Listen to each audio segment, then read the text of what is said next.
LiberalViewer presents. So, welcome to the November 13th edition of LiberalViewer Sunday Live Clip Roundup. Thanks for joining me for this special not post-apocalyptic, I guess, but post-Trump election edition, the edition where we look at all the coverage that came up to this and we ask ourselves, how did this happen and what's going to happen next? I readily admit that I was surprised by the outcome.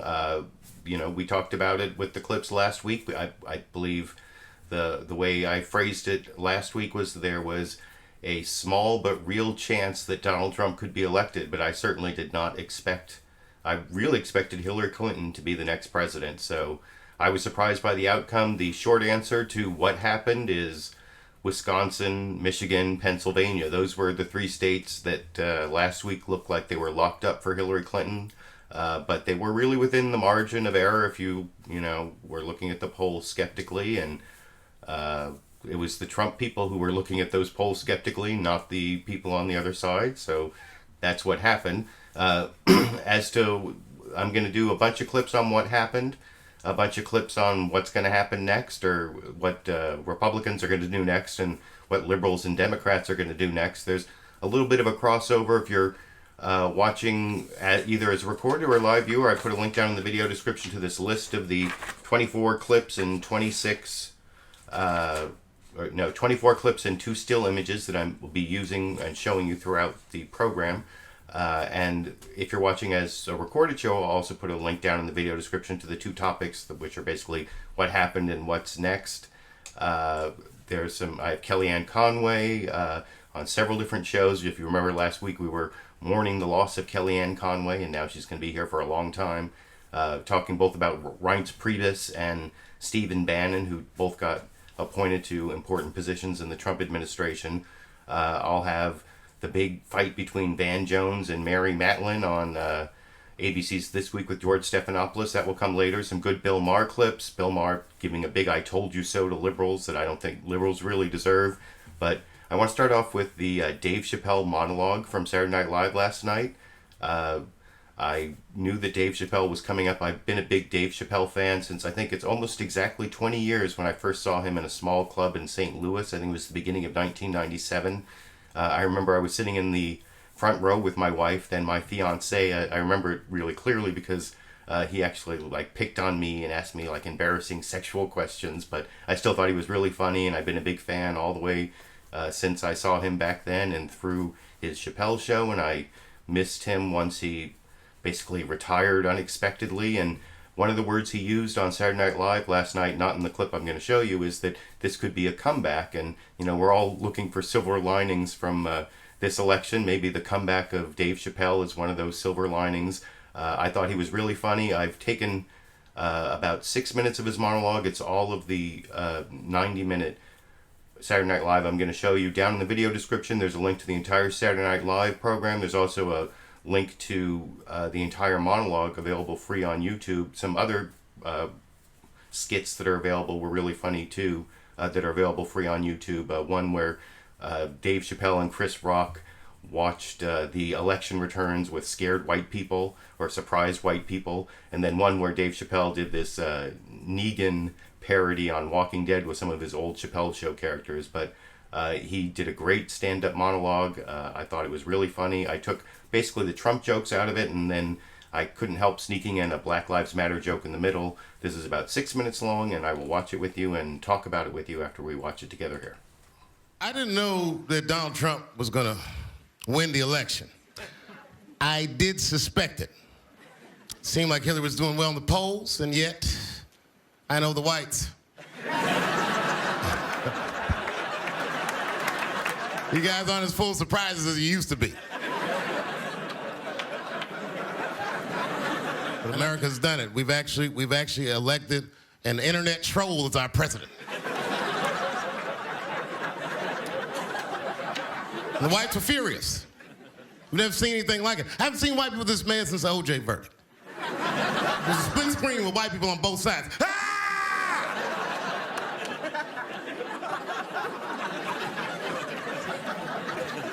I'm not saying I'm enjoying it. I'm just saying I've never seen this before. I watched a white riot in Portland, Oregon on television the other night.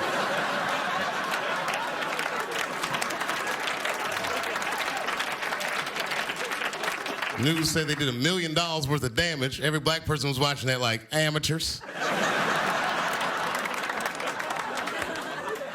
Why do we have to say that Black Lives Matter? Now, I admit that is not the best slogan, but McDonald's already took "You Deserve a Break" today.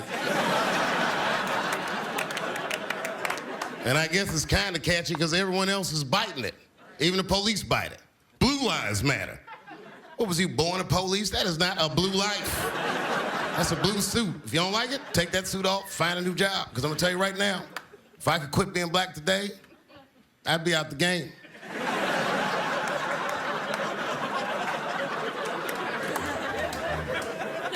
All my black friends who have money said the same thing when Trump got elected. That's it, bro.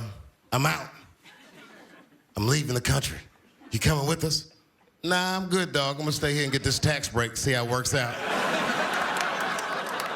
Because that's how it is being Dave Chappelle.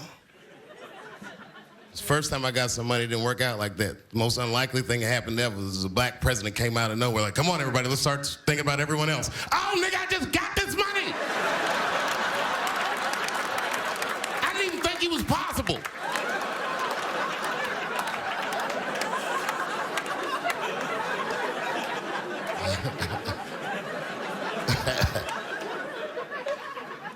Trump went to go see Obama last week. Did you see that? Yeah. Did you see Trump's face when he came out the meeting? Trump got sunned.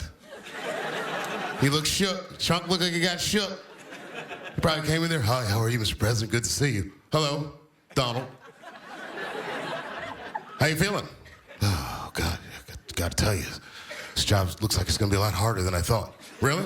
It's not that hard. I mean, at least you get to be white while you're doing it.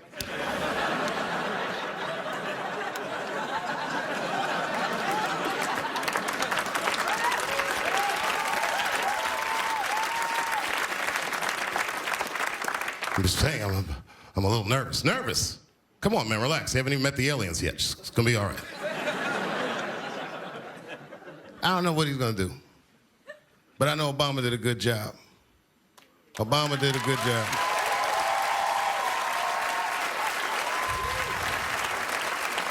I think we'll all miss him when he's gone. Do you agree with this?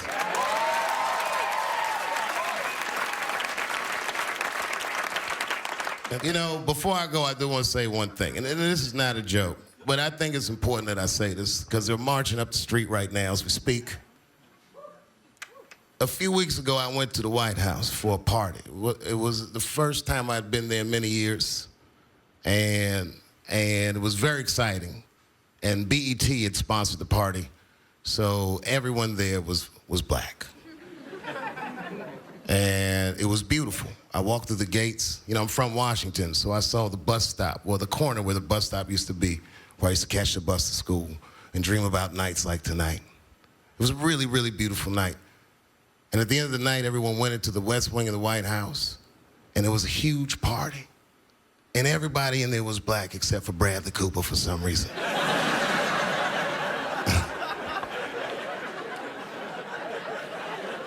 And on the walls were pictures of all the presidents of the past. Now, I'm not sure if this is true, but to my knowledge, the first black person that was officially invited to the White House was Frederick Douglass. They stopped him at the gates. Abraham Lincoln had to walk out himself and escort Frederick Douglass into the White House. And it didn't happen again, as far as I know, until Roosevelt was president. When Roosevelt was president, he had a black guy over and got so much flack from the media that he literally said, I will never have a nigger in this house again. I thought about that, and I looked at that room, and I saw all those black faces in Bradley, and I saw how happy everybody was. These people who had been historically disenfranchised. And it made me feel hopeful, and it made me feel proud to be an American, and it made me very happy about the prospects of our country. So, in that spirit, I'm wishing Donald Trump luck, and I'm gonna give him a chance, and we, the historically disenfranchised, demand that he give us one too. Thank you very much.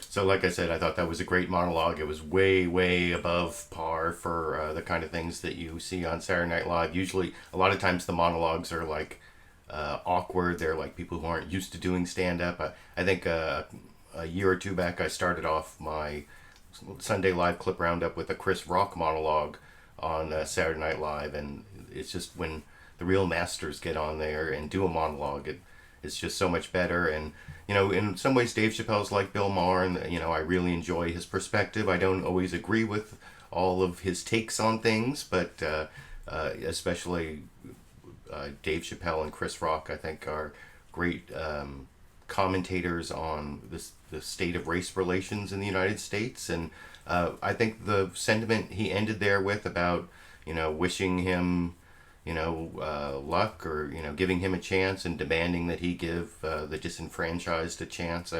I think that it kind of is a good way to encapsulate the best of the attitudes I've seen. And I'll show some, you know, professional Democratic politicians also talking about, you know, where to cooperate with Donald Trump and where to oppose Donald Trump. But before I get to that, and that's in kind of the what next category, and you'll see even in my clip list, there's a little bit of intermingling of the what happened and the what next categories, because, you know, sometimes they got intermingled in the stories.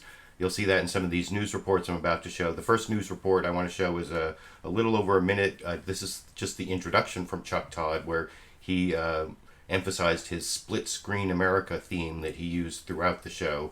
And also talked about how Hillary Clinton had won the popular vote and is now blaming FBI Director James Comey for her loss over in this clip. If there's one idea that was validated on Tuesday, it's that we live in a split-screen country. Half the country feels it finally got its country back, and the other half fears they lost their country on Election Day. Half the nation once again feels at home in a country they recognize. The other half worries that they're now homeless in their own home country. And that split screen idea is reflected in the vote. Right now, with 93% of the vote counted, Hillary Clinton leads Donald Trump by more than 600,000 votes, larger already than Al Gore had in the popular vote over George W. Bush. And she'll almost surely end up winning the popular vote, perhaps by as much as 2 percentage points. But elections are not won that way. They are won and lost in the Electoral College, and Trump's victory has sparked protests around the country over the past few days. One question many people are asking is, how did the polls get it so wrong? Hillary Clinton has one answer. Yesterday, she said FBI Director James Comey's 2 email announcements, 11 days before the election and the other one 2 days before the election, proved fatal. Clinton told donors, quote, "Our analysis is that Comey's letter raising doubts that were groundless, baseless, proven to be, stopped our momentum." The election shocker put Republicans... And I'm about to show the second part there where he talks about the election being a shocker, and then he goes into his pre-recorded report. But one of the things I wanted to point out, both about that report and this next one, that it's not really very self-effacing. He doesn't really look at what the media got wrong. He's not really looking at what the clips I showed from last week where they were talking about this really narrow path that Donald Trump had to possibly get 270 electoral votes. But it didn't really include Wisconsin, Michigan, or Pennsylvania. That seemed to be a big surprise. But as long as I'm criticizing Chuck Todd for that, he did talk a little later in the panel discussion about things that we believe, that Trump was stuck in the low 40s, that Clinton had a stable lead, that Clinton was expanding the map, that she had Obama's coalition, and that the conventions and the debates mattered. At least they did sort of discuss that in the panel discussion later, so I don't want to leave you with the idea they weren't at all self-effacing, but I want to go back to some of the news reports, and I'm just going to go to Chuck Todd's report on NBC's Meet the Press this morning, where he again emphasized the big split, which I'm going to actually compare to a couple of the other networks, including Fox News, which didn't really talk about the split in America at all. And there's also this comment about family values at the end that I want to comment after we watch the report together over here. Many levers around the country, and it has left Clinton voters asking themselves, what just happened? So Hillary called, and it was a lovely call, and it was a tough call for her. In a Category 5 political storm, we missed what should have been clear. Donald Trump is the latest in a series of winning presidential candidates who faced opponents with deep resumes or perceived experience. And as they did in 1980, 1992, 2000, and 2008, Americans voted for change in 2016. If we have learned nothing else from the past 2 years of electioneering, we should hear that message loud and clear, that the American people want Washington to change. In the Rust Belt, Pennsylvania, Wisconsin, and Michigan, Trump turned reliably blue states red. How'd he do it? Number one, like Reagan and Obama before him, Trump won the support of white working-class voters in big blue-collar suburbs. Macomb County, outside Detroit, home of the Reagan Democrats, was one of 12 Obama counties in Michigan that voted Trump. I think many people also missed the fear that is really in working women's hearts and souls. 2008 scared people. Number two, the Obama coalition did not turn out where it needed to. Turnout was down among African-American voters. In Cuyahoga County, home to Cleveland, Clinton got 63,000 fewer votes than Obama did 4 years ago. Democratic votes were down in Wayne County, home to Detroit, and in Milwaukee County. Number three, Trump spiked the vote in rural America. While Romney won voters in rural areas and small towns in Pennsylvania by 19 points, Trump won them by 45 points. The rural jobs are tougher to find, so all of these different factors, made it a little easier for Donald Trump and his campaign focusing on immigrants, taking jobs, trade deals, causing jobs to be lost. And Clinton also struggled to articulate why voters should support her beyond the fact that she was not Trump.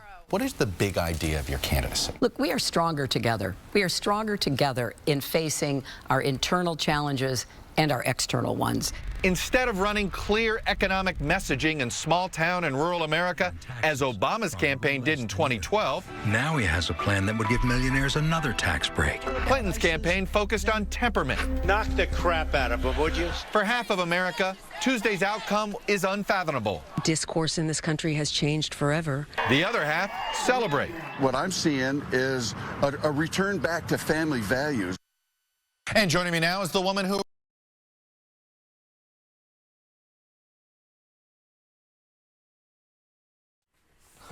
Sorry about that. It looks like there was some sort of live stream problem. I may have to upload the recorded version. I don't know if things are working again, but there seemed to be some sort of brief interruption in the stream.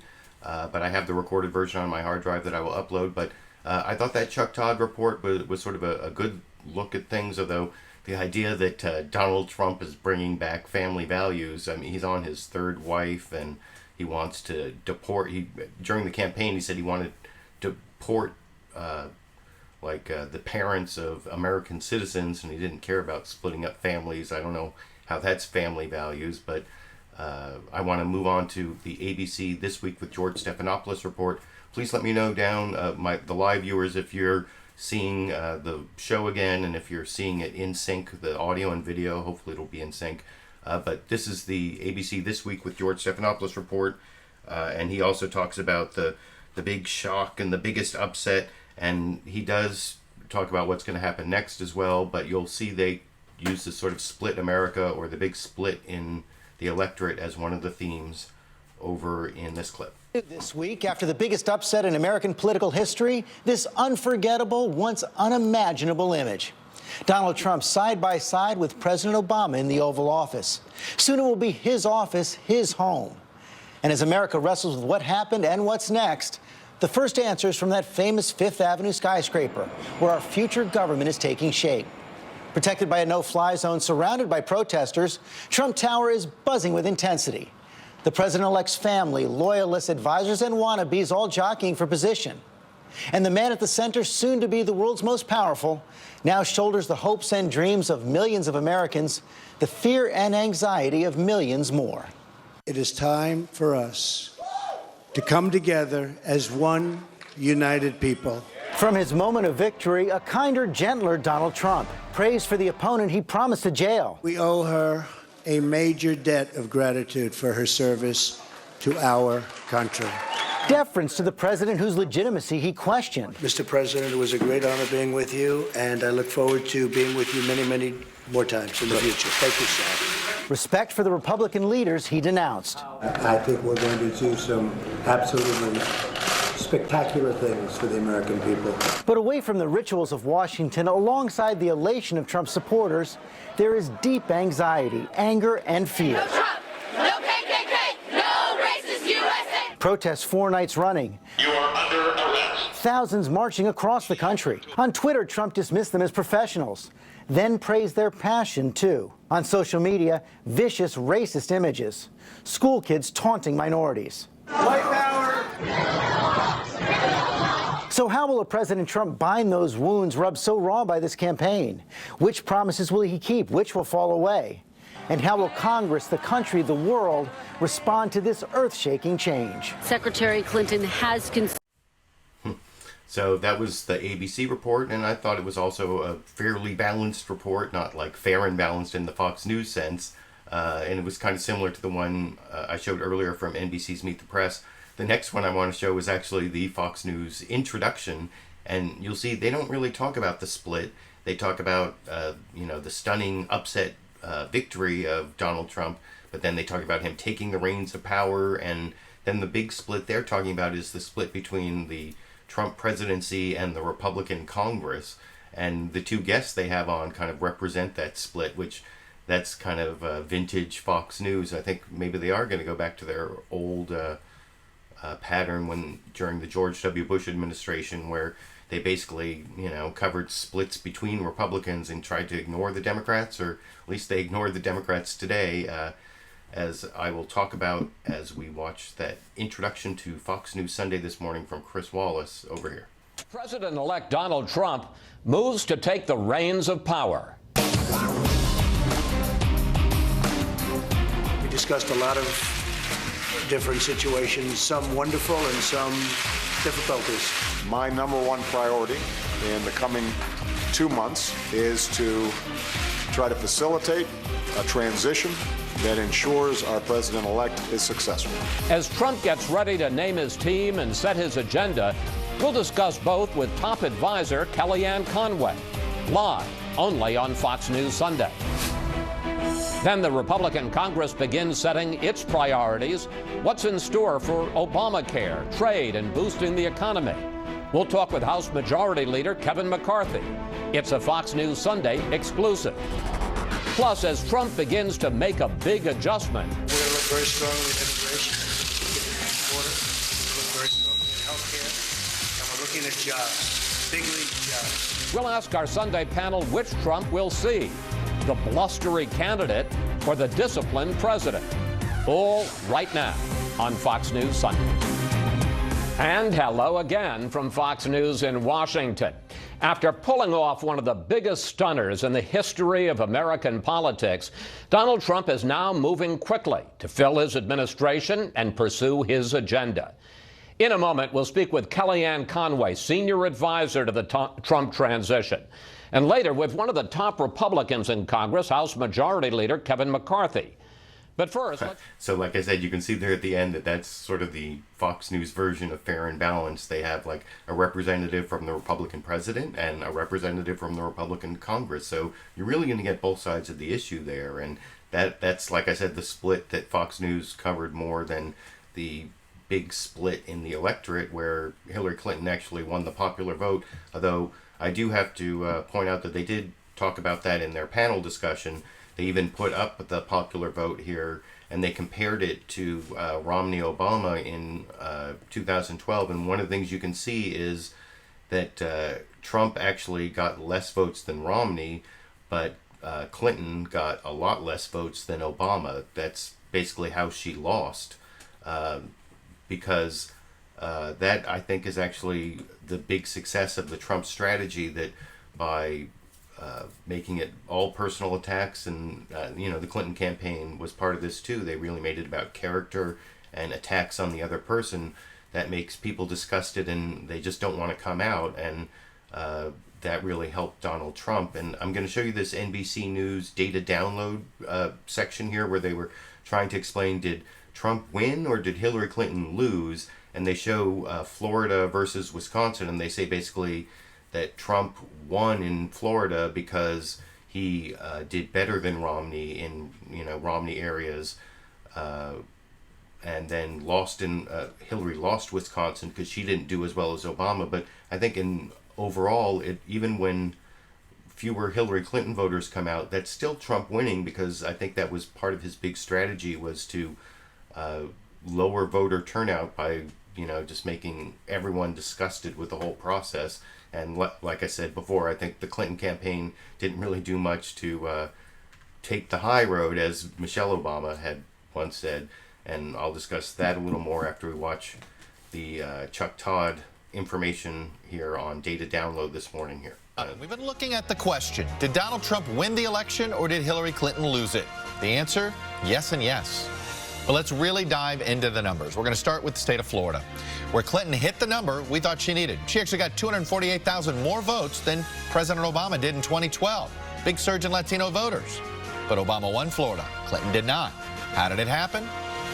Because Trump was able to drive up turnout in parts of the state that many of us did not expect. He overperformed Mitt Romney in Florida by nearly 450,000 votes. So in other words, Donald Trump won Florida. Hillary Clinton did not lose it. Wisconsin, however, that paints a different picture. It's a state Hillary Clinton clearly lost, and here's how. Donald Trump got nearly the same number of votes in Wisconsin that Romney did in 2012. There's about a 2,000 vote difference right now between the two. But Clinton missed Obama's mark from 2012 by a lot. She got almost 240,000 fewer votes in the Badger State. Just look at Milwaukee, a city the Clinton team banked on winning big. Clinton got about 43,000 fewer votes than Obama did. Turnout was down overall, which suggests those folks didn't switch parties. They simply stayed home. And those folks lost votes in Milwaukee alone were enough to cost her the state. She lost Wisconsin to Donald Trump by roughly 27,000 votes. Wow. Clinton needed a... Wow is right. I guess that's real punditry, saying wow after you show that Hillary Clinton lost Wisconsin by 27,000 votes, but that is a pretty big wow. And that's the thing.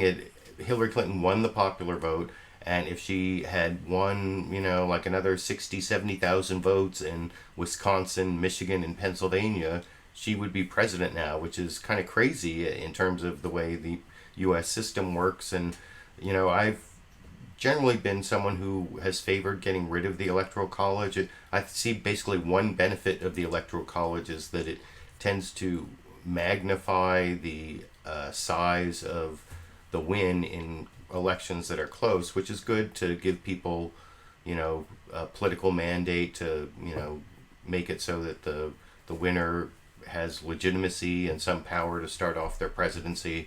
But it's just not small d democratic, and it has proven to be really undemocratic a couple times in the last several elections after the whole Al Gore thing, and now this one.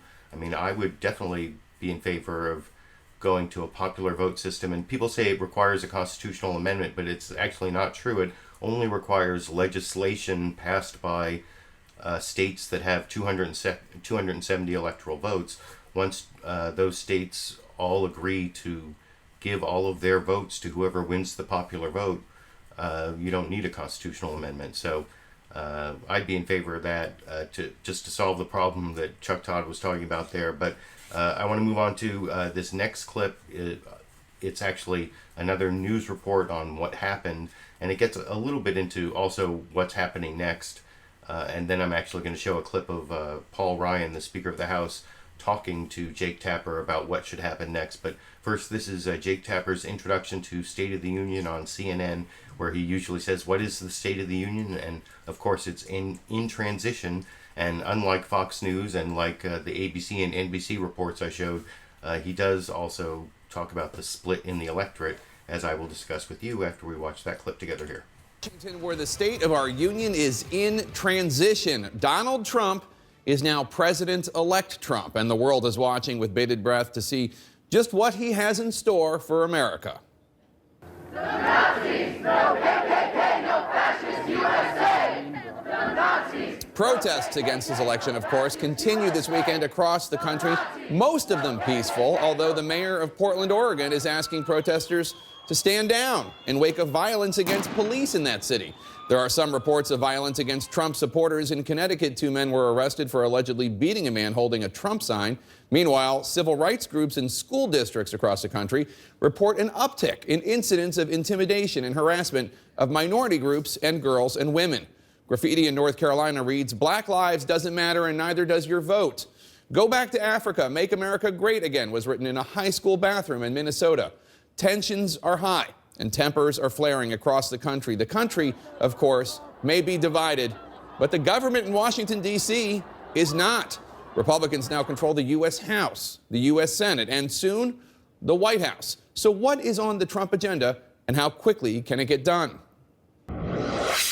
Joining me now from... And you see Jake Tapper goes to Paul Ryan there, and one of the great things about that introductory report is the Speaker of the House, Paul Ryan, apparently watched that report and he saw, you know, credible news reports of these anti-minority hate crime, or basically like hate crime allegations or reports of what's going on in the country. There are protesters. There are also some reports of attacks against Trump supporters, but it all looks pretty ugly, and I'm going to show you Speaker Paul Ryan's reaction to that, both in terms of the right to protest, but then specifically reacting to that introductory clip you saw with the hate speech against people using the Trump name.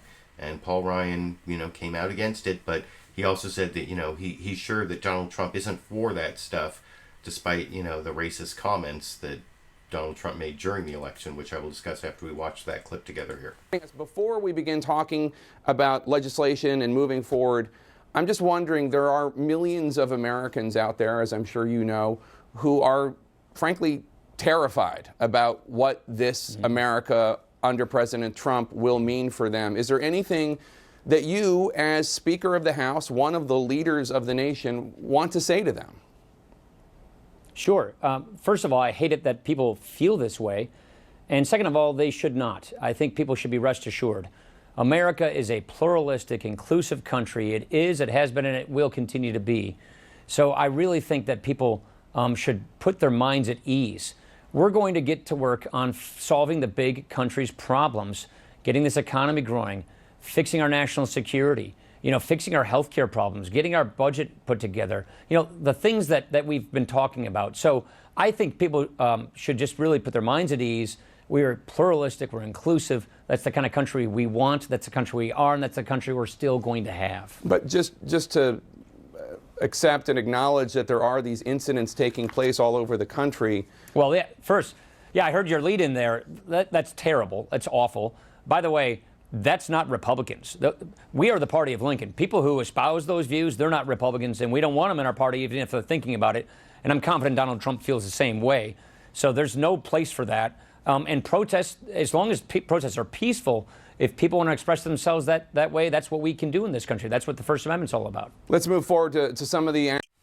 So I don't know how Jake Tapper could let him get away with saying that, he knows Donald Trump agrees with him on, the idea that we're a pluralistic society and, that we're not racist and all that stuff. And Paul Ryan was actually the one who called his comments about Judge Curiel, who was the judge on his Trump University case, who Trump said couldn't be fair because of his Mexican heritage.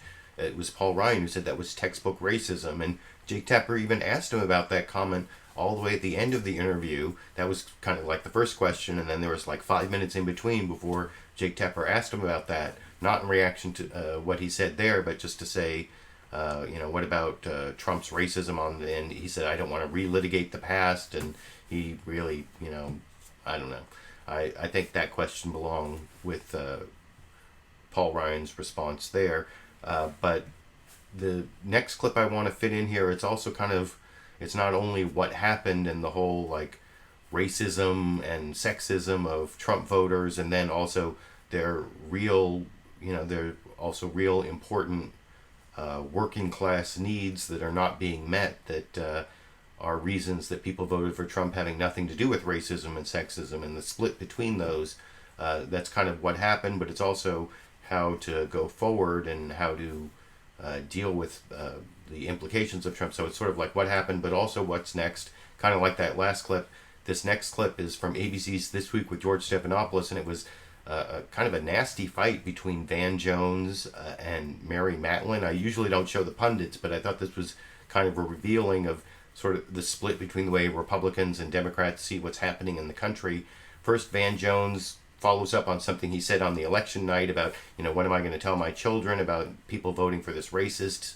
And in this clip, he talks about how there is, the toxic part of the Trump support, but then there's this other part that isn't toxic, kind of what I was just talking about. And then Mary Matalin sort of lays into him for what he said on election night, and they get into this big back and forth that has to do with like their personal stories. And I couldn't resist showing you that clip, and I'll talk about it with you after we watch it together over here. The thing about this Trump phenomenon is that there's a lot of good stuff in it.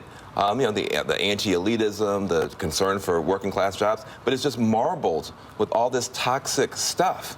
The misogyny, the outright bigotry. And so now people are left to try to pull this apart. If you just say that, look at all the good stuff and you don't acknowledge the toxic stuff, you're wrong. If you only look at the toxic stuff and you don't recognize there's going to be some good stuff here for infrastructure, whatever, you're wrong. And so people now have to do a big reset. But this is a big wake-up call to the entire establishment, including the Democrats, not just because of the failure. And we're seeing people in the streets. People.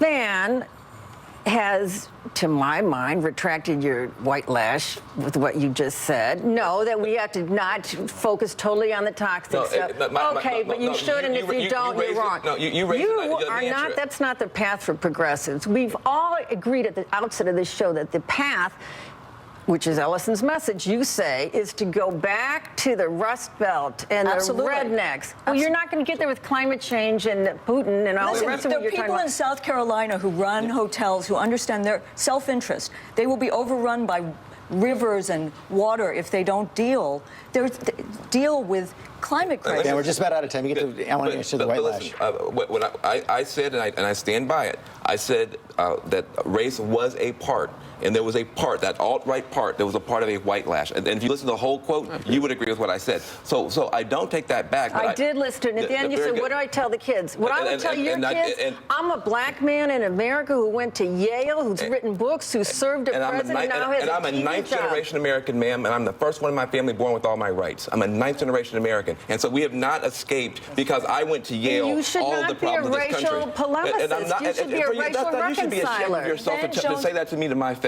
I've spent more time in this country. Would I say it behind your back would be better? Hold on a second. I spent more time than you have trying to be a racial reconciler in this country. Really? How do you know that? Do you know anything about me? Well, you apparently don't know anything about me. Yes, I do know. Your daddy, your grandparents were teachers. Your grandfather was a bishop. George, this is the problem that we have right now. It is, in fact, the case that there was a populist revolt in this country, both Sanders and Trump. But one of them was marbled through with this alt-right stuff. If someone like myself, who is married to a white woman, who has spent my entire life building bridges, can't point out the alt-right white lash reaction without being accused of being a racial polemicist, we're going to have a big problem. And I would say, have you no sense of decency to say that to a man who's been a healer? Throughout a horrific, brutal campaign, he has spoken sanity to power. And to those who would my deepest apologies. You don't know anything about me. You don't know anything about my healing. And I would say there are ways to get to reconciliation different from focusing on the toxic elements as you did on election night. You have to talk about both. If you don't talk about both, you guys will talk about it outside. We're going to come back with New York Times columnist Tom Friedman. And the look on George Stephanopoulos' face there at what he did not look happy, and then he said take it outside, not after the show, like they're going to get in a fist fight. That was, I don't know, that seemed needlessly personal, that back and forth between Mary Matalin. Van Jones mentioned being married to a white woman. I wonder if Mary Matalin should have mentioned, well, I'm married to James Carville, so we're both I don't know, bipolar families. I don't know what you want to call it. But the next clip, I think, kind of fits into this same discussion as to the toxic elements and what happened. and people trying to give their I told you so's and their own perspective. Is this clip I wanted to show from HBO's Real Time with Bill Maher. He had a discussion with David Axelrod and Thomas Friedman, mostly were the people talking with him in this clip, I think, about his two pet issues and his big I told you so to liberals, that they lost this election because of political correctness and because of being too sensitive about Islamophobia. And I totally disagree with that for reasons I will discuss with you after we watch that clip together from HBO's Real Time with Bill Maher last Friday. And by the way, the entire episode, season finale, because he's not going to be back till Inauguration Day, the entire season finale of HBO's Real Time with Bill Maher is available free on YouTube in a link I put down in the video description. This is a 3-minute clip from kind of the middle of that over here. Highlighting this for me personally, it's the two issues I have been on the case of liberals for, and they've been booing me about this for years, and maybe they'll listen. One is political correctness. I think I did a show about that for 9 years. You're outrageous with your political correct bullshit, and it does drive people away. And two, Islam.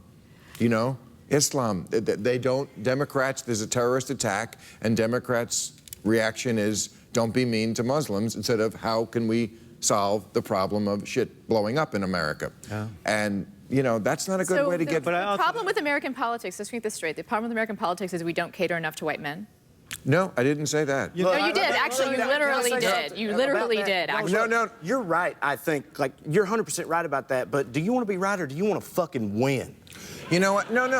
Democrats, it's not just what you have to stop ignoring these people and understand that you have to speak become, to a lot of Americans, a boutique party of fake outrage and social engineering, and they're not entirely wrong about that. No, I don't disagree with you, but I also want to point out that Barack Obama won 2 elections.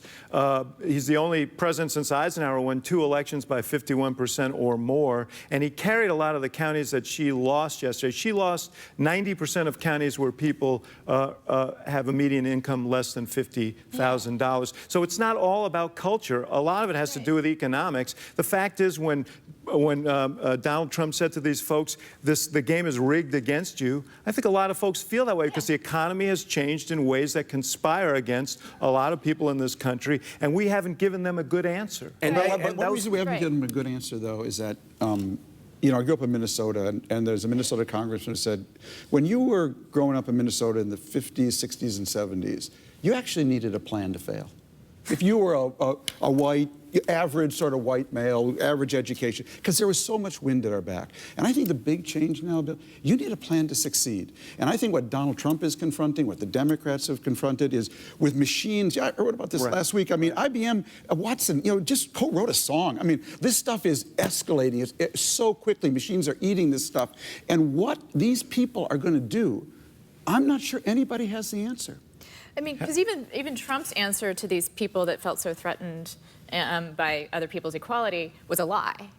You know, he said, I can bring your jobs back. I can make America great again. I mean, he's not telling them the truth. He's going to pay for that. They are going to be pissed at him just as they've been pissed at us. They won't blame him. They'll find a way to blame us. Right. He'll find a way. They will. They'll find a way. Like, they're not going to... I've been telling myself that, all right, give him rope to hang himself. He'll fuck it up, and then we'll be all right. But they won't... That won't play, man. And I think they'll find a way to blame us. The scariest thing about Trump is that what we've learned during this campaign is when he confronts failure, he looks for scapegoats. It's one thing when you do that in a campaign. When you do that from the bully pulpit of the White House, that gets really scary. He owns it, man. He owns it now. He owns it.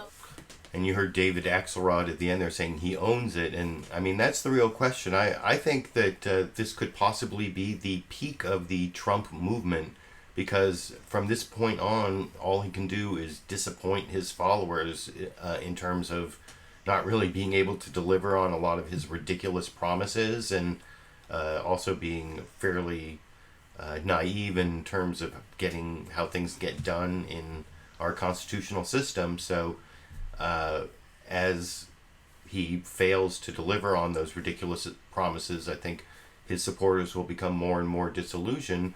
But the scary part of that is kind of what Thomas Friedman was saying, that when he fails, he scapegoats, and that could really lead into the kind of proto-fascism that he's already been showing during the campaign, where he blames Muslims and blames immigrants and blames the media and blames everybody. And that also kind of leads in, I guess, to these next Kellyannne Conway clips I'm going to show, because she is always willing to cast blame on places other than her own campaign, or actually in this case she's talking to NBC's Chuck Todd on Meet the Press, and he asks her about the theory you saw in one of those earlier reports from the Hillary Clinton campaign that James Comey and his reopening of the email issue on October 28th, did that lose the election for Hillary Clinton? And she's not having any of it, and I don't think that's really true, but I'll discuss it with you after we watch that clip together here. Pin the blame for her loss on James Comey.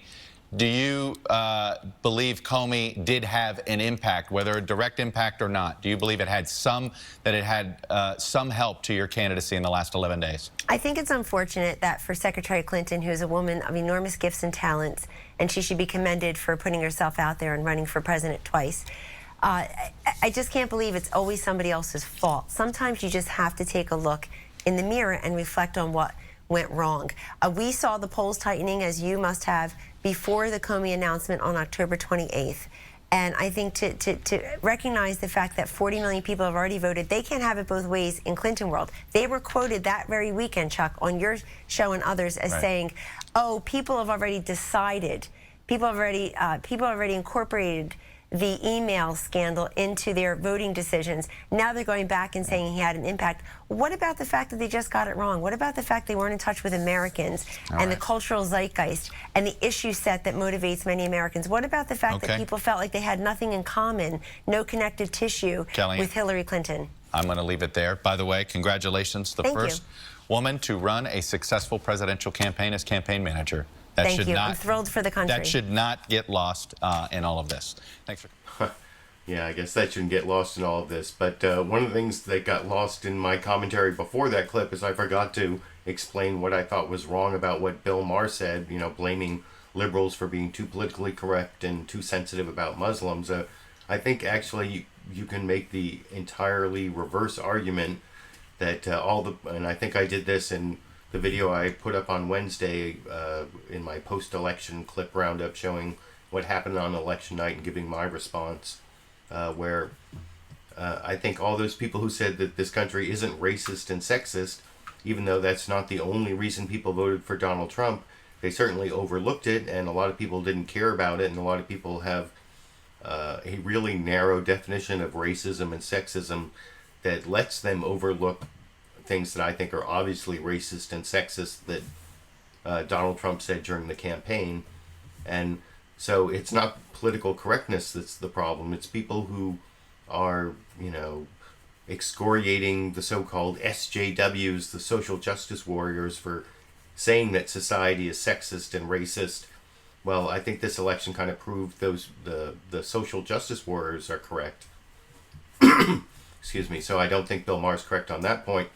And the whole Muslim ban, and how a huge number of Republicans said, yeah, let's ban Muslims, let's surveil Muslims, we hate Muslims, there's something wrong with Islam. I think that sort of disproves what Bill Maher and some of the Bill Maher acolytes have been saying. You know, the Bill Maher supporters in my videos, my clip roundups for a year or 2 years have been saying that, you know, Islamophobia doesn't exist, it's not a real thing, it as a word, it doesn't even make sense because you should be afraid of Islam. And, well, you know, Islamophobia, it's kind of like the word anti-Semitism. It doesn't mean exactly what the parts of the word are supposed to mean, because, you know, like Arabs can be anti-Semitic and they're Semites, and so it's not like fear of Muslims, it's an irrational fear of people who are Muslim or whatever, or of the Muslim religion.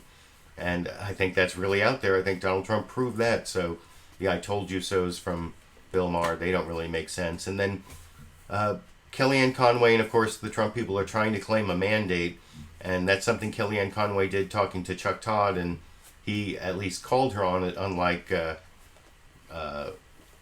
Chris Wallace over on Fox News Sunday, where she said that and didn't really get called on it. But here's the NBC News or NBC Meet the Press version, which I will discuss with you after we watch that together. I want to make sure I got the right one here. Right, clip number 14 over here. Mandate.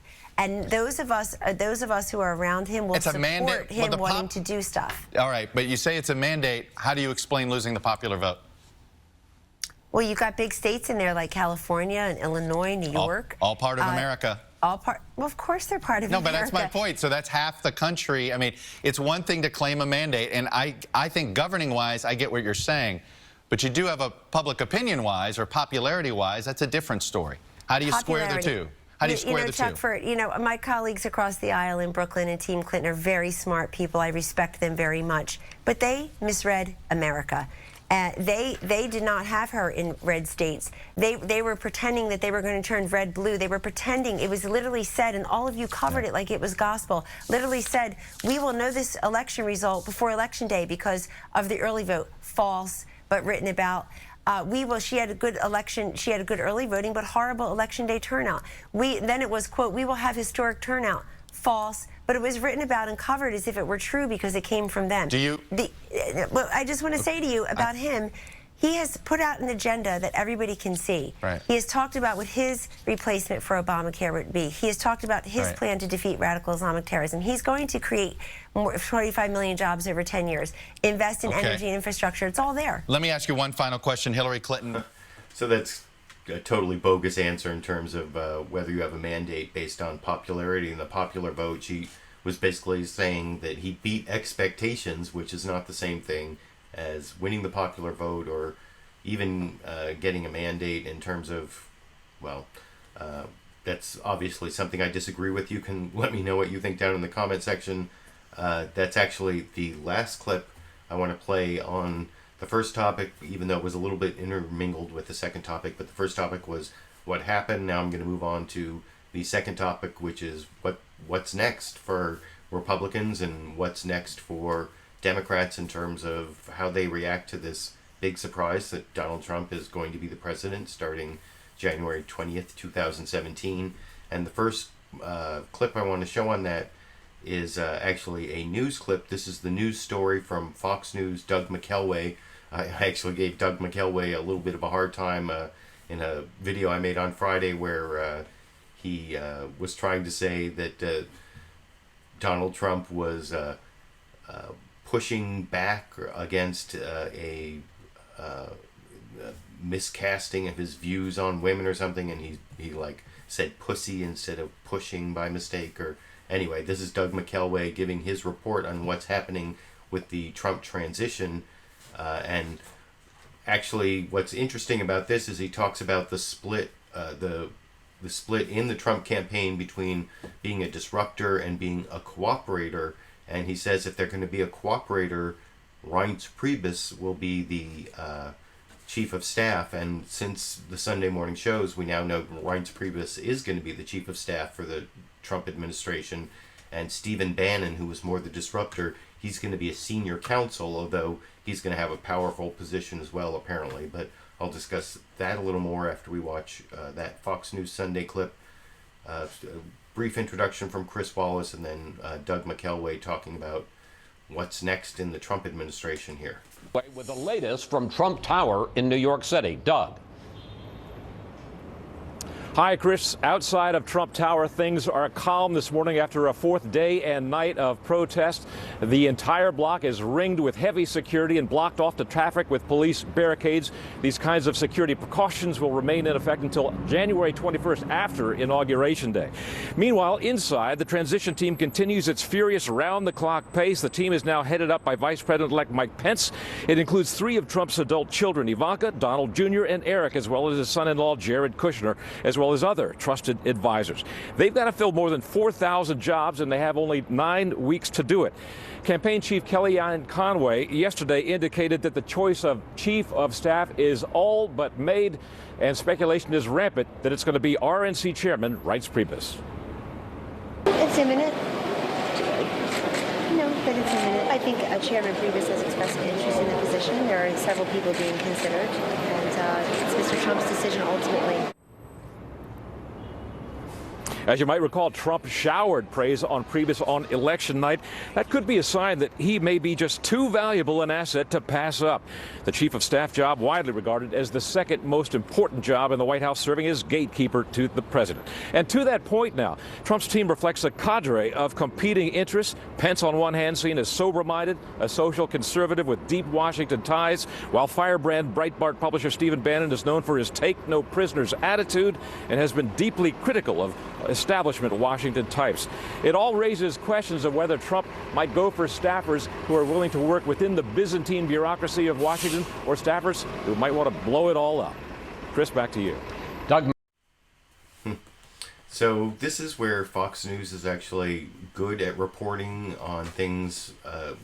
Normally they're not very fair and balanced. I've done all those videos on Fox News bias, but one of the reasons I like to watch Fox News, and I said this back in 2006 when I started making videos during the George W. Bush administration.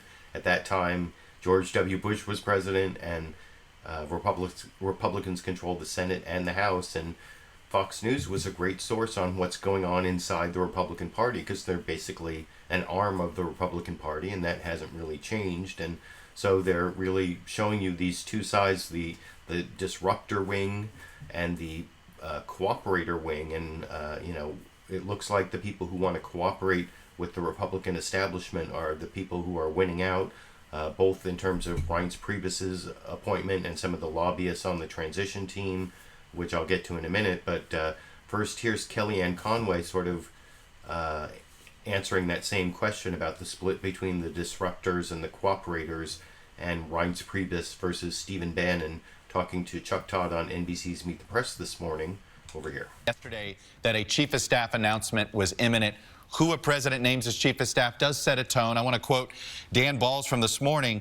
Do Trump's core followers want Washington to work better, or do they expect him to be more disruptive as a president? And it seems as if Reince Preibus, chairman of the RNC, as chief of staff, would send one direction about working with Paul Ryan. Steve Bannon, campaign chair, Breitbart, might send a more disruptive message. Should we read into that depending on who he names? Well, they'll both have big roles in a Trump administration, in my view, as well as they should. I mean, it was a very small core senior team, probably less than 10 people all told, and I'm sure that everyone will be very important to the president moving forward.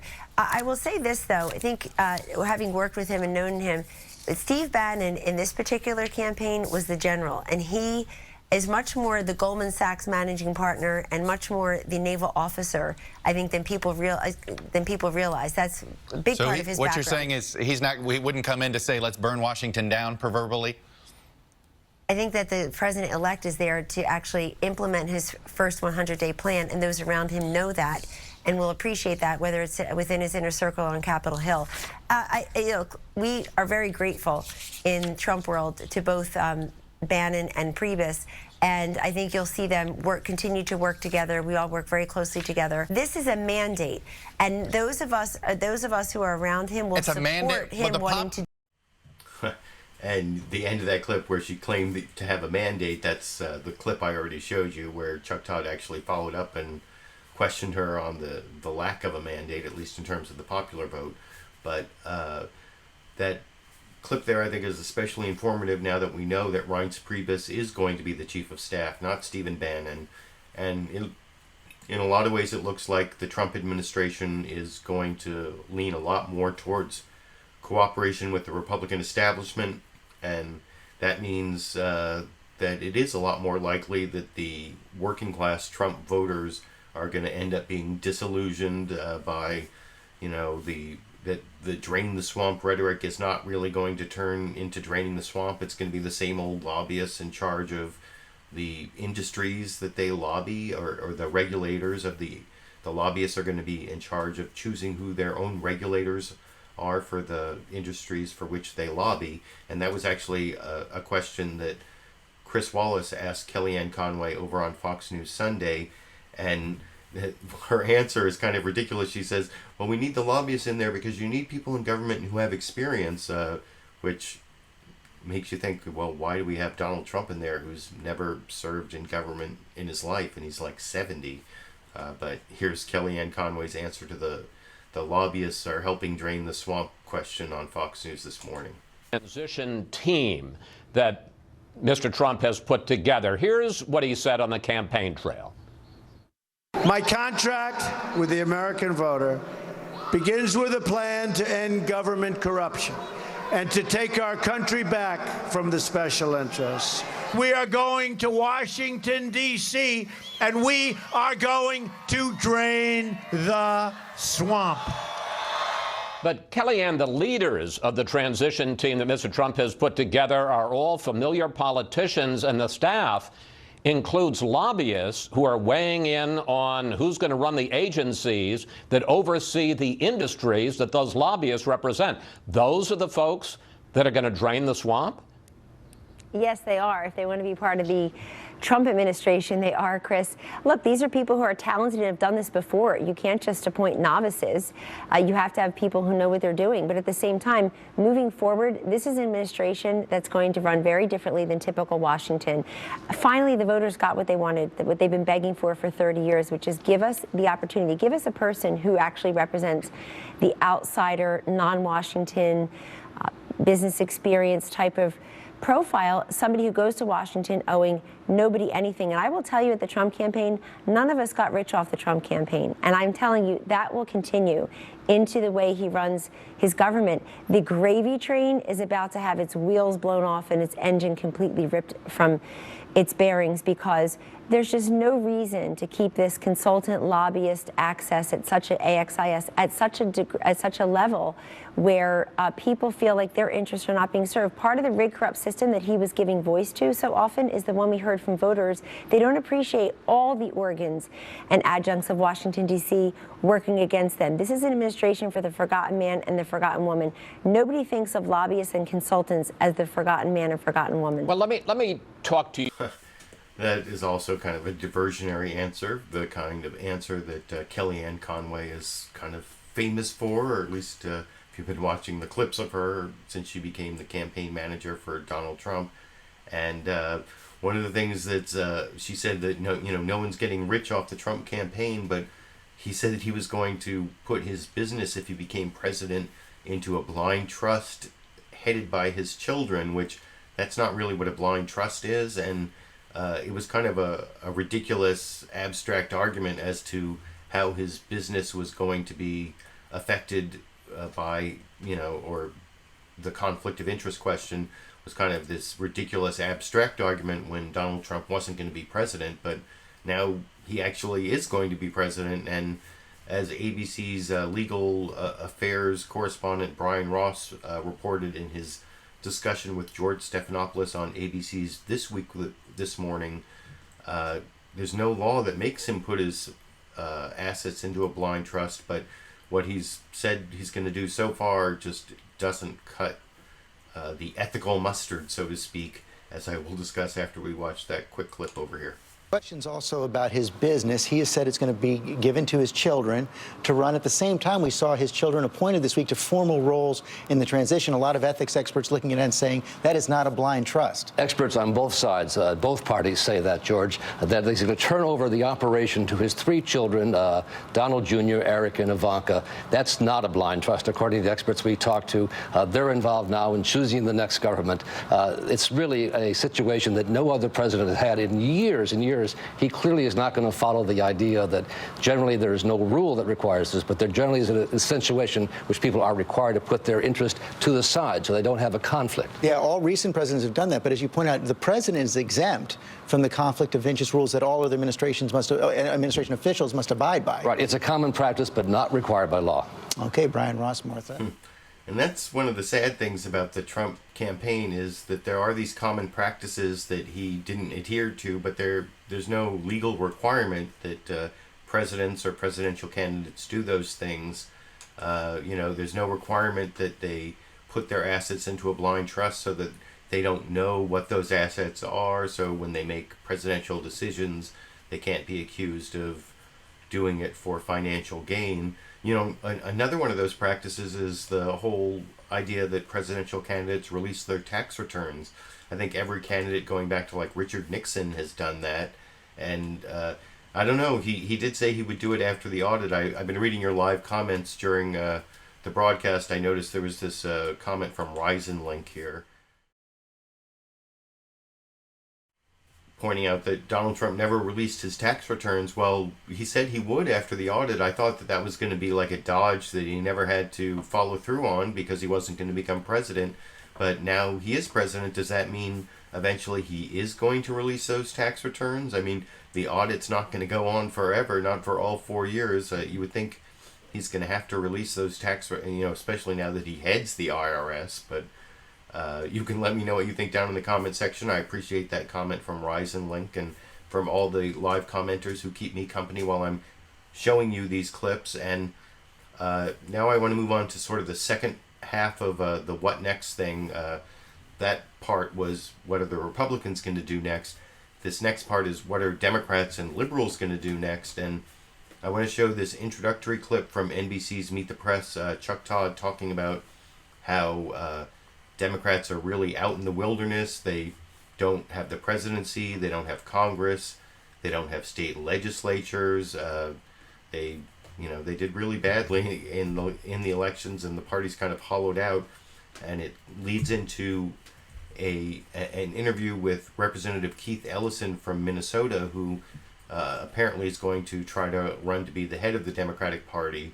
And there are some other people who may try to do that, but this is the introduction, like I said, from George Stephanopoulos, and then Keith Ellison's answer to what ails the Democratic Party that I will discuss with you after we watch that clip together from NBC's Meet the Press. I said that with Chuck Todd this morning here. While Trump took over the Republican Party in the spring, political journalists have been obsessed with this question. How will the Republican Party fix itself? After Tuesday's elections, the Republican Party seems pretty fixed. They still hold a majority of the Senate. They'll be defending far fewer seats than the Democrats in 2018. They still hold the House with a very healthy majority in Republican hands. They gained 2 more state houses, which means they now have at least 33 of the country's 50 governorships. The race in North Carolina, by the way, remains undecided, though the Democrat is ahead. And Republicans control 32 state legislatures to just 13 for the Democrats, with 4 states divided. And with Trump's victory, Republicans have now grabbed the one office that they seem destined to lose for years, and that was the presidency. So now the question we're asking is this: how does the Democratic Party fix itself? Well, joining me now is a man who both Bernie Sanders and Elizabeth Warren believe is the answer to the question of who should lead the Democratic Party out of this wilderness. It's Congressman Keith Ellison of Minnesota. Congressman, welcome to the show, sir. Thanks, Chuck. How are you? I'm okay. So word is you're announcing officially that you're jumping into the race to be Democratic National Committee chair tomorrow. Is that true? Well, Chuck, let me tell you, I've been talking to a lot of people, basic organizers at the Democratic base level, also members of Congress, labor leaders, all types of folks. And I'm telling you, I'm going to do my good part. I'll let my decision be known tomorrow or soon enough. But the real question is not what one person's going to do. What are we all going to do? How are we all going to pitch in to fix this party to make working America know that the Democratic Party is absolutely on their side? That's the real question. Yeah, why do you think they working? I mean, let's talk to both your state, Minnesota. You've seen all the counties that flipped Obama to Trump. Michigan, there were Obama 12 voters that voted Trump. And it's clear it was an economic message that they were trying to send. How did this happen? Well, I think that people have been looking at 40 years of flat wages. You know, the reality is you got folks in diners and hair shops and barbershops all over this country who look at their own lives and think, you know, my parents did better than I'm doing, and my kids might not do as well as I'm doing. And that's because wages have been flat for so long. They feel like there's 2 systems of justice, you know. Over there at Wells Fargo, you know, you had the scandal going on there. The CEO leaves with a big giant package, and other folks getting a whole lot of trouble for doing a lot less. The truth is that we have got to make America work for working people again. We have to have a shared prosperity. We have to make that our job number one. Now, you know, Chuck, 4 minimum wage ballot measures succeeded on Tuesday. You know, I mean, people want a better economic playing field for working Americans, and they're voting for it. Our job is to make sure that people know that the Democratic Party is the party that is going to deliver that for them, and that means strengthening the grassroots. That means strengthening the local precinct, county level, and making sure that we're all channeled on massive turnout for that program. Do you think the Clinton brand actually... So Representative Keith Ellison does definitely sound to me like he's running to be the head of the Democratic National Party there, and he'll be the new DNC chair, taking over from the Democratic National Committee chair, taking over from Donna Brazile, who's just an interim, and she just got in trouble for supposedly getting questions ahead of time from CNN for the primary debates. If you heard Donald Trump talk about it, it sounded like the general election debates she was feeding questions to Hillary Clinton, but there's no evidence of that. But anyway, I also thought that it was interesting that Keith Ellison mentioned the Wells Fargo people not getting charged, and one of the things I noticed on the corporate news programs this morning is NBC's Meet the Press, and at least two others I noticed were actually sponsored by Wells Fargo. They have this big apology commercial they're running on all the corporate news media about, all the things we're doing to make sure that this never happens again. But Keith Ellison is right that it's not really the kind of justice that people who steal and aren't, working for large corporations, they don't really end up with that same kind of outcome that Wells Fargo's getting. But before I leave Keith Ellison, I want to show his answer to what Democrats and liberals should do in the face of Donald Trump. Not what the Republicans did to Barack Obama, where they decided to do everything they could to make him fail, even if it was good for the country. There are ways that, this starts off talking about the protesters and remaining vigilant against all the nasty, unconstitutional promises that Donald Trump made during the campaign. But by the end, you'll see Keith Ellison is also pointing out the places where Democrats should cooperate with Donald Trump.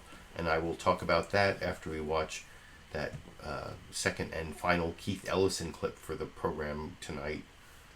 Over clip number 20. This is talking to George Stephanopoulos on ABC's This Week This Morning here. Well, you heard Rudy Giuliani say he thinks that a lot of those protesters are professional protesters right there. What is your message to them? How do you channel that energy, and can it and must it remain peaceful? Well, absolutely, it has to remain peaceful. But look, the First Amendment says that we can protest and call on our government to redress grievances. These folks are telling Donald Trump that if he tries to move out on his plan to have a deportation squad to harm Americans, and if he tries to do that, we're going to be there to stand and say no. We oppose his misogyny. We oppose his picking on people of different ethnic and religious groups, and we want to make it clear that if he tries to deliver on his word, that we will be there to say no. So that's why people are on the street. How about the areas where he could work with Democrats? He mentioned a big infrastructure investment. You all have been very supportive of that. He says that even though he wants to repeal and replace Obamacare, he might want to preserve some parts. Well, that would be a welcome development. We'll see if he wants to deliver on that. The truth is that if he does, we want to see infrastructure development too. We think all over this country we need to rebuild everything from transit, fiber optic, broadband in our rural areas and urban areas. Those things that's a worthy program. We'll see if he really means it, though. He will get a chance to deliver on that promise, and if he doesn't, we'll make sure the people know about it. Finally, are you formally going to enter this?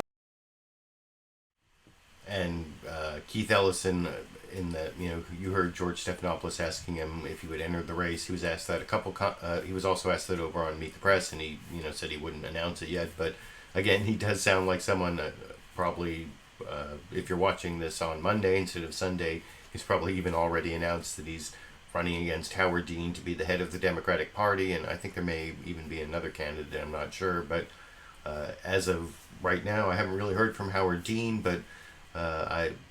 Keith Ellison would be the candidate of Elizabeth Warren and Bernie Sanders, and I think I'm definitely more in favor of Keith Ellison being the head of the Democratic Party than Howard Dean, although Howard Dean did a lot of good things after, in the Bush years to turn the Democratic Party into a 50-state party, and I'm going to talk about that a little more when I show some clips from Bernie Sanders.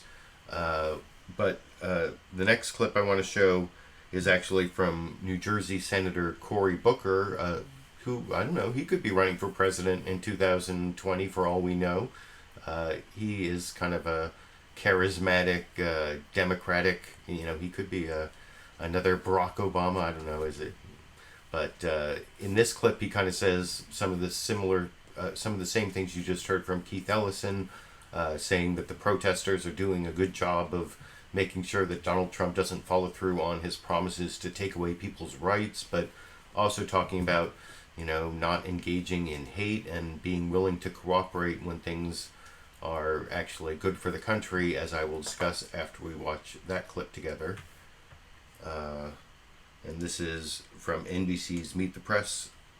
Cory Booker talking to Chuck Todd this morning here. These protesters that are popping up, I was talking with Kellyanne Conway about it, asking if Donald Trump should be addressing these folks. She said he already has, and she even said she thinks that President Obama and Secretary Clinton should be telling these protesters essentially, hey, you need to accept the defeat and give some time and space to President-elect Trump. What's your message to these protesters? Well, I'm sitting here right now having this conversation with you because of the tradition of American protest. I have my rights, not because of Washington suddenly deciding, Strom Thurmond and others, hey, let's give certain Americans equal rights, but because of the ardent, unyielding voice of protesters. And so when you have a president that is in his campaign who ran saying things that aren't just contrary to fact, but literally threatening to use presidential power in a way that would erode the rights and privileges and equality of large sections of Americans, God bless the protesters. But I will tell you this, I caution anyone who in their protest becomes the very thing that they're protesting against, meaning turning to hateful speech, violating principles and ideals that are sacred in this country. We need to raise our voices, but we do not need to indulge in hate. I still remember how upset I was in the aftermath of President Obama's election, where people in Republican leadership didn't say that, hey, I want to focus on the issues and values of our country, but my #1 goal is to see that Barack Obama is not a two-term president. That to me is outrageous. I would never do that. My #1 goal is to fight to protect poor people, ethnic and religious minorities, working class folks. And so I'm not going to become what the other side in many ways did that I felt was despicable, whether it was heckling a president during his State of the Union address or questioning the birth and the legitimacy of a president. Those things were despicable to me. We need to not lose our honor. We need to not lose our class in the way that we go about being a noble opposition. The Obama coalition. So that actually seems like a fairly principled stand, the way to respond to Donald Trump, to oppose those things that we have to oppose, but not to fall into the trap that the Republicans fell into of opposing everything just because it would allow Donald Trump to have some success, even though it's good for working people and good for the country. It's very similar to what you heard from Keith Ellison there, but it's not very similar to what I'm going to show you from Kellyanne Conway. You saw Chuck Todd kind of mention what Kellyanne Conway said, and this is from that previous interview where she blames the protesters. She doesn't think that Trump has to reach out to the protesters, that it's really the Democrats who have to quell their possibly paid protester, the ranks of these paid protesters.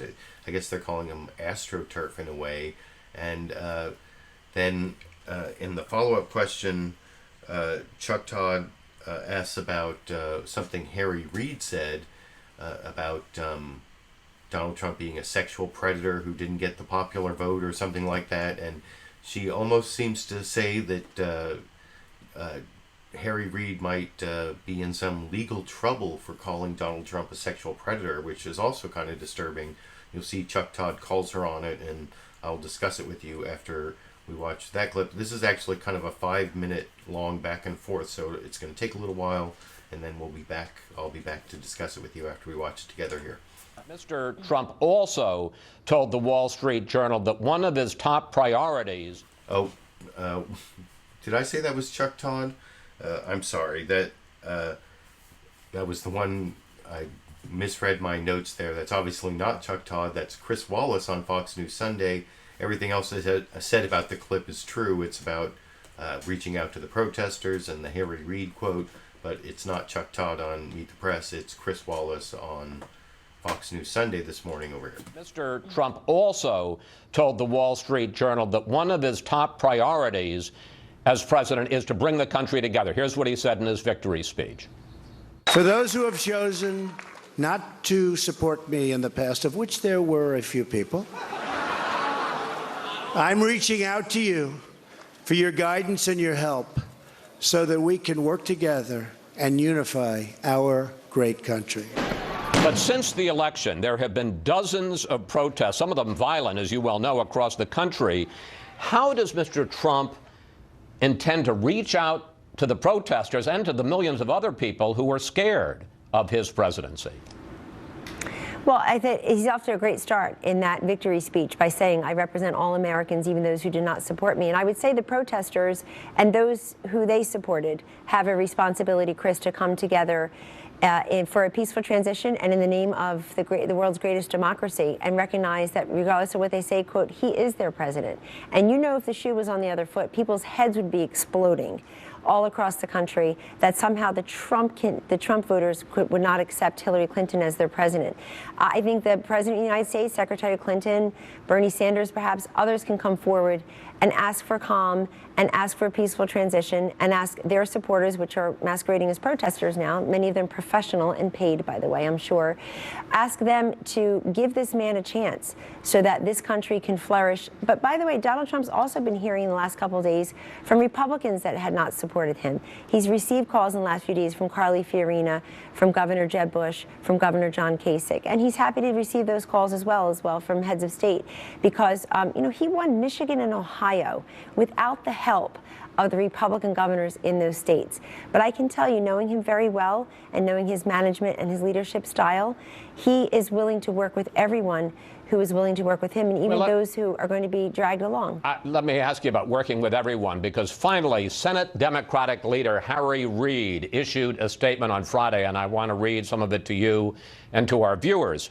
Reid wrote, "If this is going to be a time of healing, we must first put the responsibility for healing where it belongs, at the feet of Donald Trump, a sexual predator who lost the popular vote and fueled his campaign with bigotry and hate." Kellyannne, how do you respond to Senator Reid? With complete disappointment. I'm really pleased, as are many Americans, that he won't be the Senate Minority Leader much longer. He has resigned his seat, and we'll have a new Senate Minority Leader. By the way, the Senate Majority Leader will be Republican Mitch McConnell, so that's good for the Republic because we can actually get things done. I find Harry Reid's public comments and insults about Donald Trump and other Republicans to be beyond the pale. They're incredibly disappointing. Talk about not wanting my children to listen to somebody. And he should be very careful about characterizing somebody in a legal sense. He thinks he's just being some kind of political pundit there. But I would say be very careful about the way you characterize it. How's that for working together? How's that for accepting the election results? But are you suggesting, when you say in a legal sense, are you suggesting that Donald Trump might sue Harry Reid? No, I'm not suggesting that at all. I'm calling for responsibility and maturity and decency for somebody who has held one of the highest positions in our government in a country of more than 300 million people. I hope President Obama calls Harry Reid today and says, cut it out. I just met with President-elect Trump. Governor Pence has met with Vice President Biden. Right. The First Ladies have met. I mean, everybody is looking for a peaceful transition here in the name of democracy, and you've got the Senate Minority Leader acting like some garden variety political pundit. That's what's got to stop. And you know what? What was the big narrative going into the election, Chris, where most people in the mainstream media were convinced and, in fact, were cheering for, if not aiding and abetting, a Hillary Clinton win? What did they all say? We hope Donald Trump and his supporters will accept the election results. And we have Harry Reid coming out and egging people on. I would put at his feet the fact that a lot of these protesters, I walked right into the firestorm yesterday getting into Trump Tower. A lot of these protesters are not there peacefully, are not there because they just want to express themselves and make a point or make the difference. They're there for nefarious reasons. They're booing us, they're spitting on us, they're causing all kinds of havoc. You know, he has to stop. He has a responsibility. Harry Reid has a platform to do good here, and he ought to rise to the occasion and do that. Kellyanne, as Ronald Reagan used to say, I think I touched your thermostat there. Thank you. Thanks. Well, I don't like it. I want the children of America to see decency and honor from our leaders and our elected officials, and they are seeing that in President-elect Trump and Vice President-elect Pence, and frankly, they're seeing that in President Obama this week as well, and Vice President Biden. So let's take our cues from them.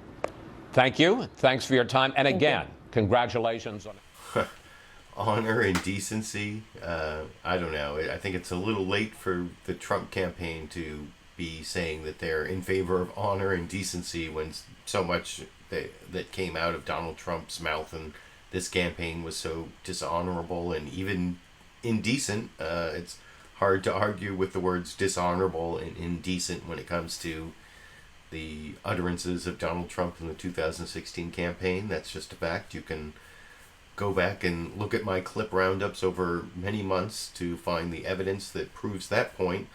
But I want to show 4 more fairly short clips, 2 of Bernie Sanders and then 2 from HBO's Real Time with Bill Maher to end the show.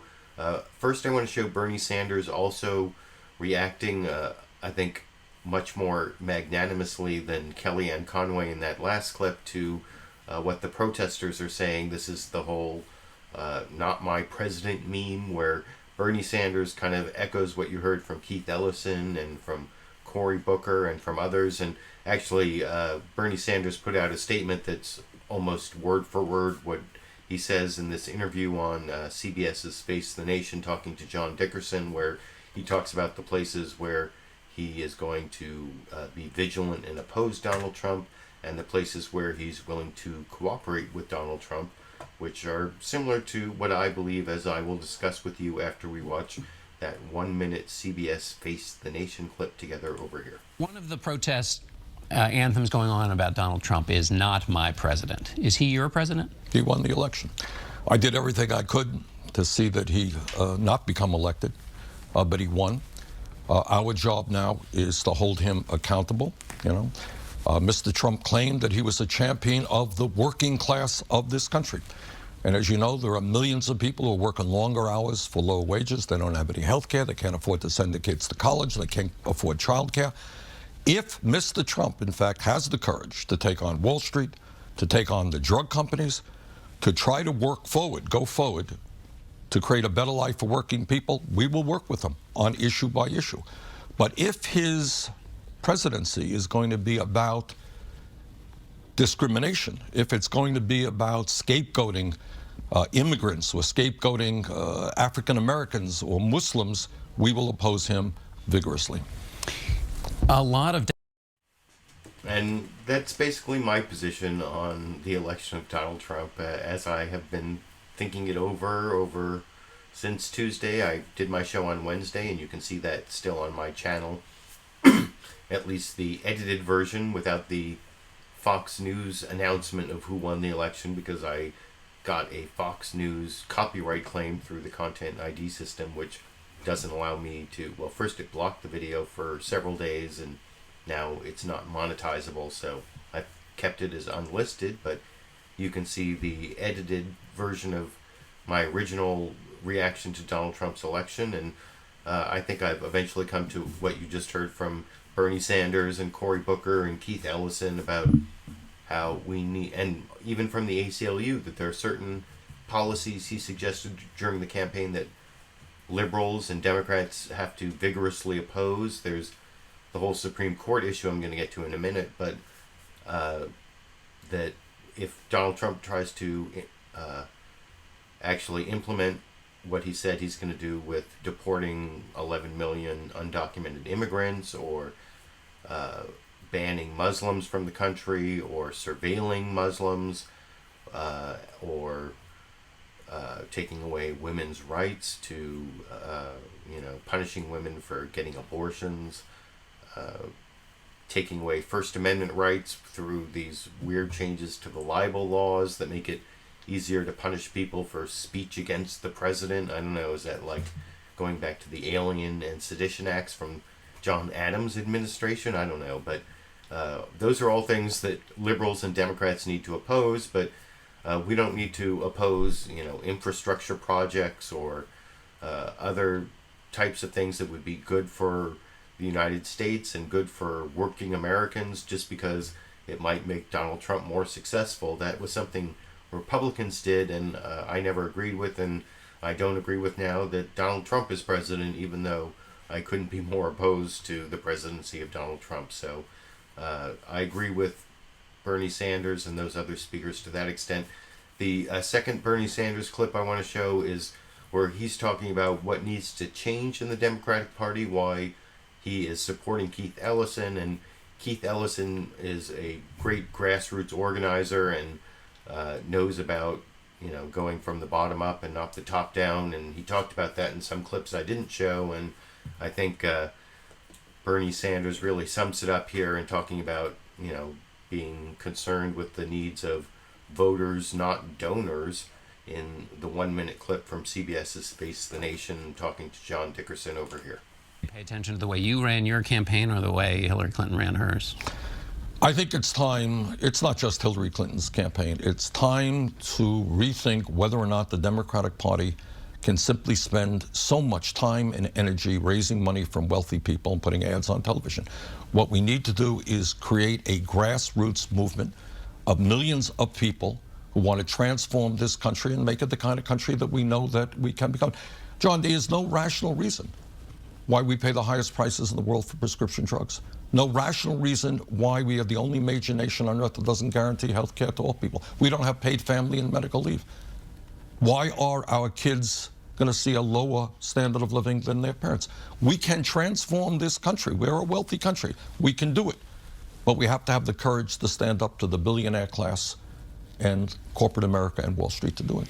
All right, Senator Sanders, we're going to take a quick... So, yeah, I think that would be a great change in the Democratic Party. That was one of Hillary Clinton's big mistakes, is that she spent a lot more time talking to big donors than to the grassroots of the party, and hopefully, and that's why there was lower turnout amongst Democrats, in addition to, I think, a deliberate effort on the part of the Trump campaign to discuss people and stop them from turning out just by saying all sorts of negative things about Hillary Clinton, and enough people had a negative impression of her to begin with that that was not very hard to accomplish. But I hope the Democratic Party can make the change that Bernie Sanders was talking about there. Maybe Keith Ellison is the person to implement that. You can let me know what you think down in the comment section. I want to get to a couple last clips from HBO's Real Time with Bill Maher. This next clip is actually from the Overtime segment, which is also available free on YouTube in a link I put down in the video description.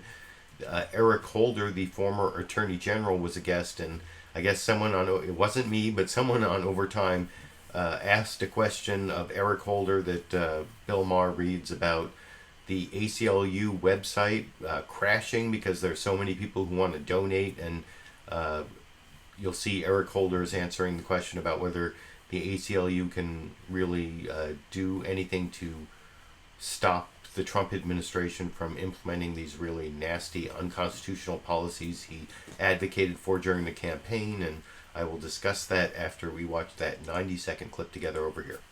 Eric Holder, the ACLU received record donations after Trump's election. Will they be able to effectively challenge his administration if they try to curtail civil rights? Yeah. Yeah, I think you can expect some epic court battles, and that's why I think it's really important to do exactly those kinds of things. Support the ACLU, the NAACP Legal Defense Fund, all the traditional organizations that have been really effective in stopping government overreach. And we can expect a whole bunch of government overreach with this guy as president. And throw a few dollars to every green organization. Absolutely. And subscribe to your papers.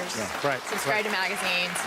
Support And we investigative have reporting. got to vote in the midterms. If we're not voting in the midterms, we're going to be in But it's so more much than trouble. voting in the midterms. We got to vote at the state and local level. Yes, absolutely. You know, that's where we got to go. You know? Absolutely. And we've got this That's how the Tea Party did redistricting it. thing that the president and I are going to be doing so that we can affect redistricting come 2020. But the only way that works is if we get out there and vote at state and local levels. We got to change the state legislatures. You know that the Justice Department and all the branches in the whole country better than anybody. If he does overreach, please tell me there are still enough sane people to provide checks and balances if he would, for example, go after comedians. Yeah. Just singers who oppose him in the I can't guarantee you that. But there are career people within the Justice Department who stay there, regardless of who the political appointees are, and they'll keep a vigil on. Well, it's not career people in the Justice Department that I have a lot of faith in. They sort of bend with the political winds. That's how they survive being non-political appointees. And there'll be all these new political appointees who will be beholden to Trump. And, even if the non-political appointees weren't people who knew how to bend with political wind, they're career prosecutors. And prosecutors aren't the people who I want in charge of my rights. I'd rather have the ACLU and their lawyers, and there will be some big fights on that. I know the ACLU is gearing up for a big fight, and I'll put a link down in the video description about that as well, not for the live show, but for the recorded show about the ACLU's big full-page ad in the New York Times talking about the things that they're going to fight, and I'm really proud to be a volunteer with the ACLU, and I've been doing that for years, and I'm glad that got discussed over on HBO's Real Time with Bill Maher. But one of the things that makes it a little bit dicey is the balance of the Supreme Court. There's this 4-4 Supreme Court, and it looks like there's not much Democrats can do to stop Donald Trump from replacing Antonin Scalia, which is really bogus. It makes me very angry that they basically stole a Supreme Court appointment from Barack Obama. That's never been done that way before, and it just shows how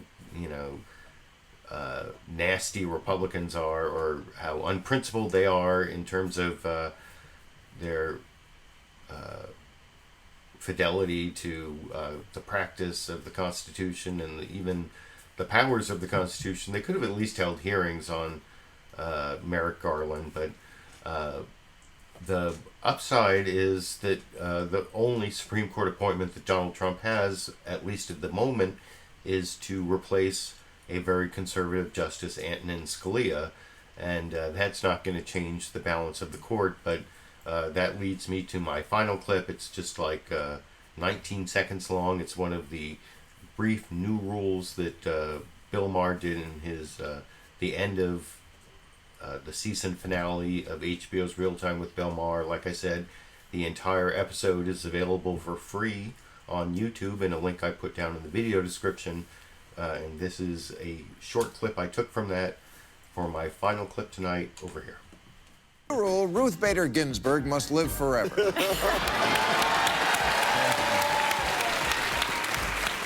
And in the event she doesn't, the Weekend at Bernie's guys must prop her up and walk her around Washington for the next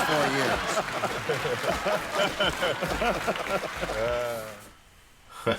And that's what's really scary about the Supreme Court is Ruth Bader Ginsburg is not that young, and you never know what's going to happen. It's not the Scalia replacement, which makes me very annoyed and angry that they stole that from Barack Obama, but giving that to Donald Trump is going to keep the court a 5-4 conservative court, but Kennedy is still there to sort of block the most radical stuff, and as long as that holds for another even just 2 years, because if Donald Trump is as big a failure as I think he's going to be, even though the Democrats have more seats to defend in the Senate in 2018, there is a chance with the closely divided Senate that Democrats could take back the Senate in 2018. I don't know. You can let me know what you think down in the comment section. That, like I said, that's the last clip I wanted to show you. I'm getting close to the end of the show. You know, last week I talked about the future of my live clip roundup, but I was expecting Hillary Clinton to be president. I talked about this somewhat in the video I put up on Wednesday, my election clip roundup, where one of the silver linings of the election is it's really energized the ACLU, as you saw in that clip. So there's a lot more work to be done as an ACLU volunteer in the next few years, and I think it may kind of energize my YouTube channel. I don't know if it'll energize it in terms of viewers and subscribers and monetization and all that stuff and patrons, but at least in terms of my my motivation for making videos, I have a lot more motivation to do Fox News bias videos when I can both criticize Fox News and criticize the administration at the same time, rather than having to like do this two-sided video where I criticize Fox News but have to like support President Obama, when a lot of times, you know, I don't want to be an apologist for Obama. I was not looking forward to being an apologist for Hillary Clinton, and now I can just be like a full-on critic. And I think there's going to be a lot more scary, important stuff going on, at least if you believe what Donald Trump said as a candidate. Who knows what's actually going to happen, but that's what kind of makes it more exciting and more worthwhile to do these Sunday clip roundups.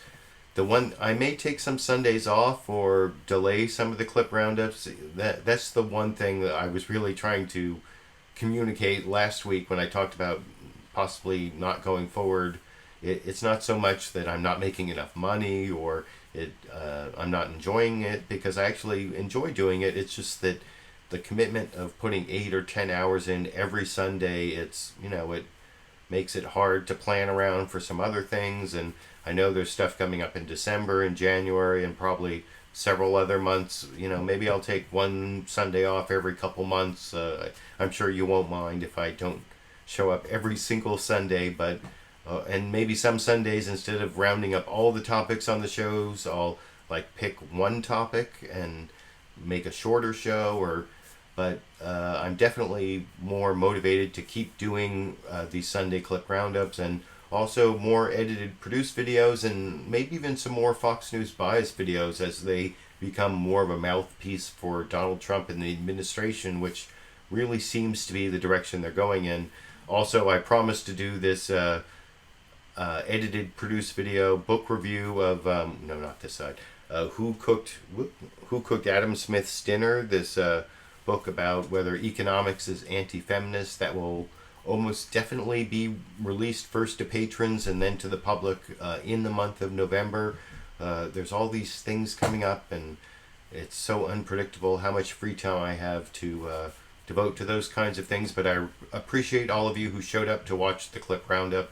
I hope you appreciate the 20-something clips that I picked out, and the 8 to 10 hours I put into producing and thinking about the clips that I was picking out and creating the commentary and all that for you. And if you do appreciate it, please give a thumbs up to this video, add your comment, share it on social media, and if you have the means, you can give me a direct fan funding contribution on YouTube by clicking on this little eye over here, or you can become one of my monthly patrons by clicking on a link down in the video description. I actually got a significant amount of support, over $100 in fan funding when I asked for more support last week, and several new patrons, so I appreciate all of that, and I appreciate those of you who joined me live, who joined me for the recorded show, and until I have time to put up another edited, produced video, or